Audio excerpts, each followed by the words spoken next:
Sinaba na dyan.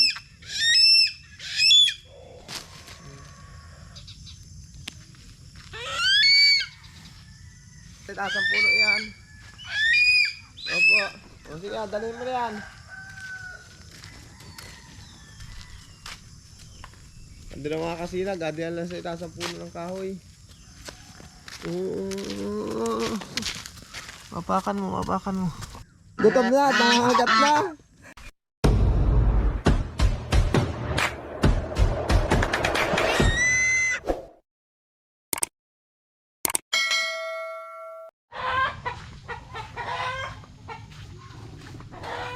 Magwis!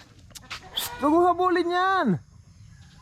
Mga sina, good morning. Yan o, hinahabol na ni Bagwis ang aking mga kalapati. Yung kalapati ko nang gustong tirahin. Bagwis! Yan o, sa ubong ng bahay. Ayan mga kasinag, pakainin natin. Nakigising ko lang talaga kasi kararating lang ni Bagwis mga kasinag.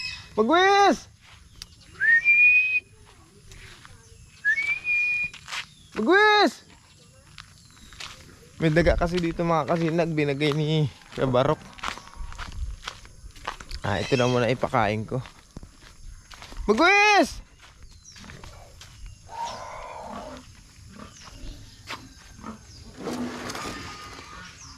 Ito. Bagwis! Ay, nakasabid si Magayon. Oh. Nangyari ba sa iyo at nagparsabid ka na dyan? Ay, pambihira. Oh. Ay.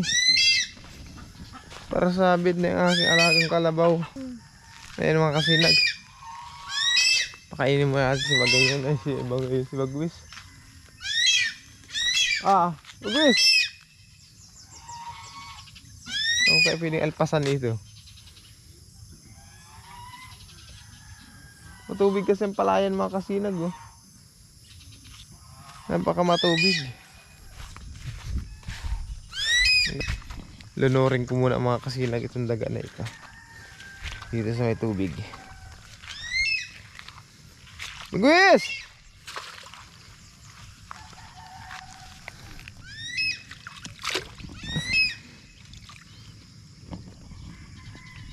Bagwis!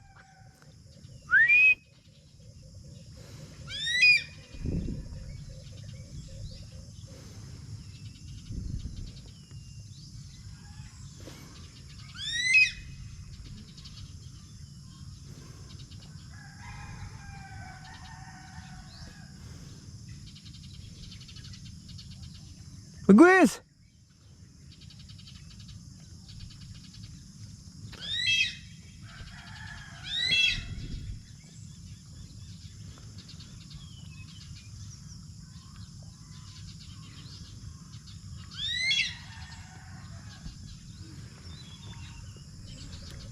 Kagulo yung mga kalapate ko kanina mga kasinag. Pinagparahabol ni Bagwis.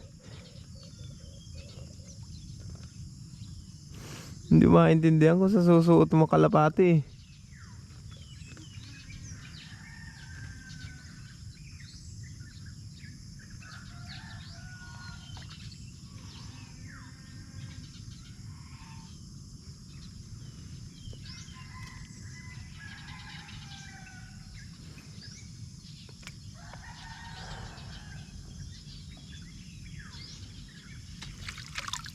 Yan, bungaw na. Bagwis! Bagwis! Bagwis!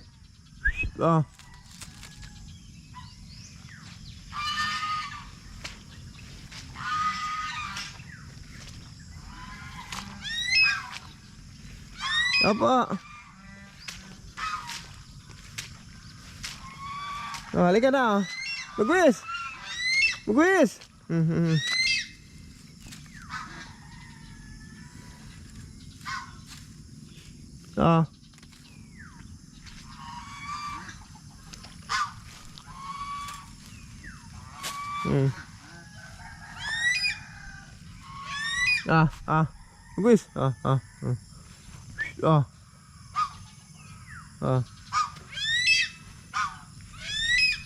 Ba na dyan?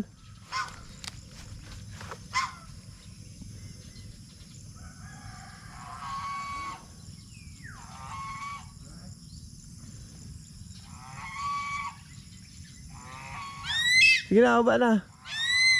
Ito yung taga oh. Ayun oh.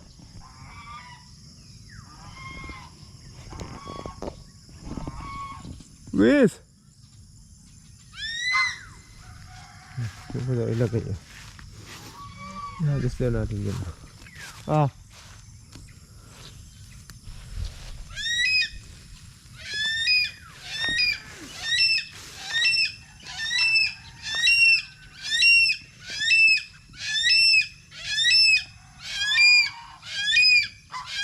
Sige na.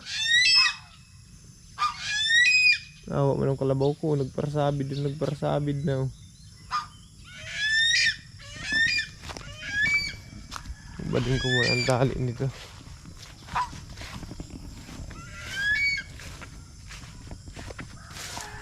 Kwak! Kwak! Kwak! Ah, gitlog ka na naman. Ah?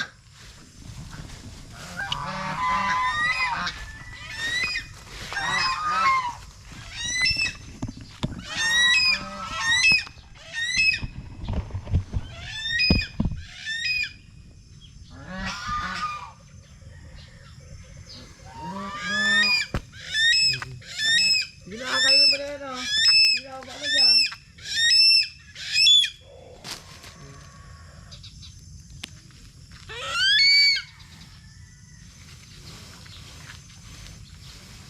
Kainin mo na yan at alam kung gutom ka na.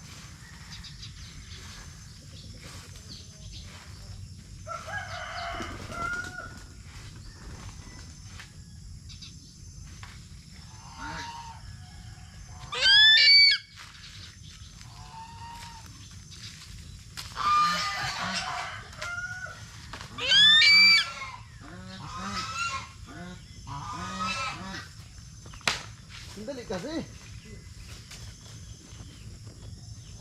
Gulaga.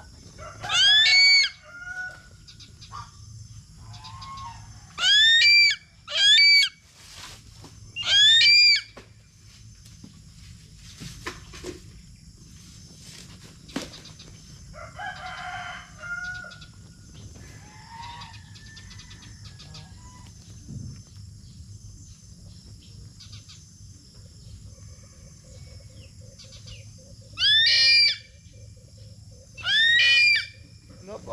Kumain ka dyan.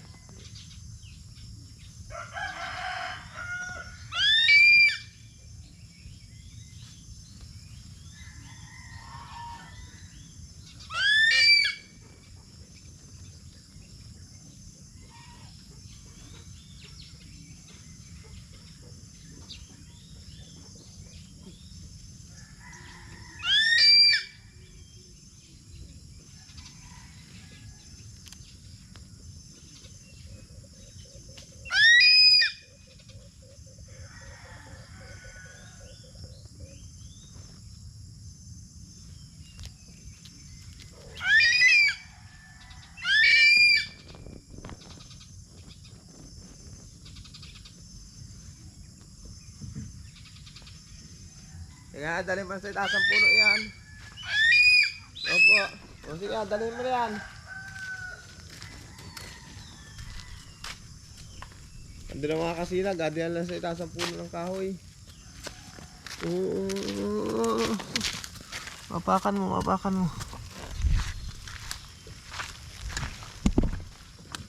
Mga kasinag, update ko lang po kay maya ha. Kasi si Bagus mga kasinag, lumipad na doon. Doon sa mga kahoy na yun.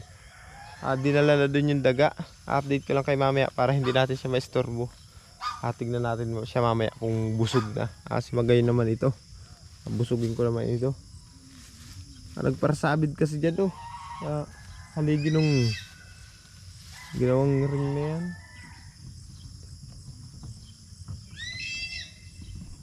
Daling ko muna si Bagus mga kasinag doon sa rawis. Doon sa inalaga kong lupa. Kasi gutom na mga kasinag eh. Ayan pala yung alagang bagsaw. Apat na yung itlog. Gutom na ako. Nagwapang ako. Nagpaparakagat ng kamay ko. Gutom ka na? Pakain natin mga kasinag yung ating alaga. Tapos si Bagwis, update ko kayo.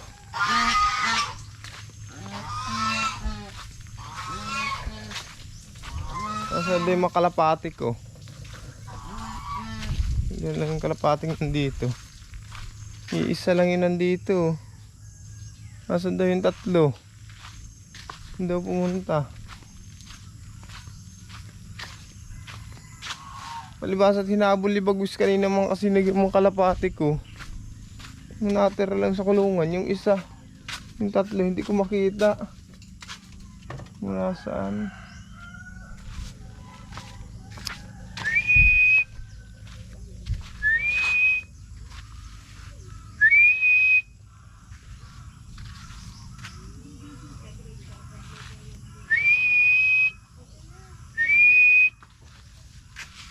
Hindi pumunta yung tatlong kalapati ko. Wala nga. Ayun dito. Ito pala. Isa yung nandito. Oh, asan yung dalawa? Ha? Asan yung dalawa?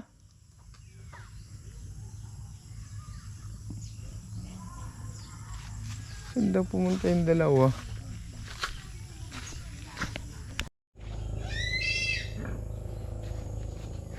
Nandito si Bagwis mga kasinag.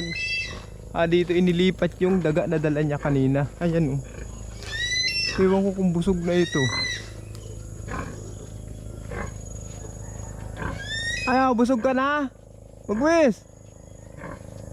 Nakain mo na. Nakain ng mga kasinag. Busog na oh. Ayun si Bagwis sa pagitan ng palapa ng nyug. Tapos yung bunga ng nyug na yan oh. Ayun. Na hindi pa bumababa mga kasinag.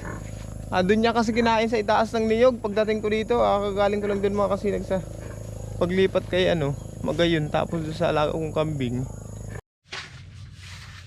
Mga kasinag, update ko lang kay mami kay Bagwis. Kasi ngayon mga kasinag, maghahatid ako kay Mrs. Punta sa Barangay Bubuan. Kasi duty niya ngayon sa BNS. Yung mga estudyante mga kasinag, pumasok na. Kanina pa. Si Mrs. lang ihatid ko. Ayan.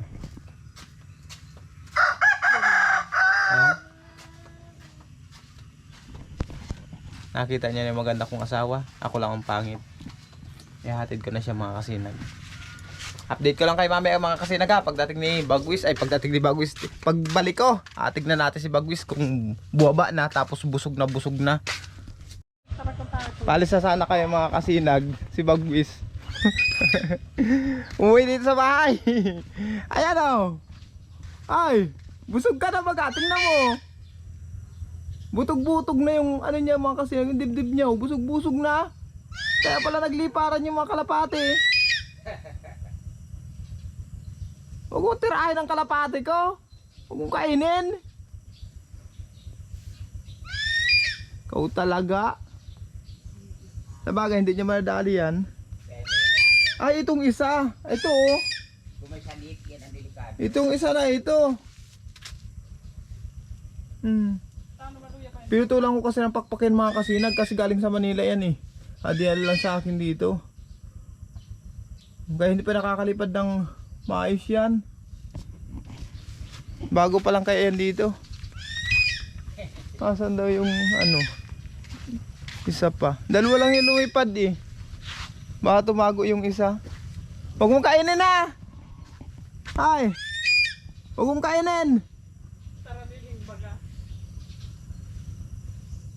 Busog-busog ka na nga ni. Titira ka pa? Opo, daga. Ayan mga kasinag. Hatid ko naman si Mrs. Punta mo na ako sa Barangay Bubuan. Update ko ulit kay mamaya mga kasinag. Mga kasinag pagkahatid ko nga kay Mrs. sa Barangay Bubuan, si Bagwis andito pa rin. Ayan o. Ay, anong binabantayan mo dito? Ha? Binabantayan mo alaga kong gansa.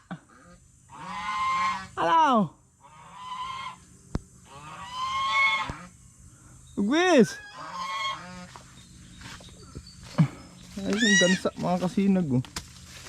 Ay, hindi naubos yung kanilang pagkain. Tiyatago yung itlog niya. Ay! Ba't hindi ka nagagala ngayon, ha?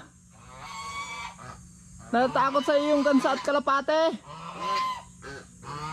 Magwis! Magala-gala ka muna! Gusto siguro tirahin mga kasinag yung alaga kong ano, gansa at kalapati. Oh, yung kalapati ngayon mga kasinag, wala na dito sa bahay-bahay nila oh.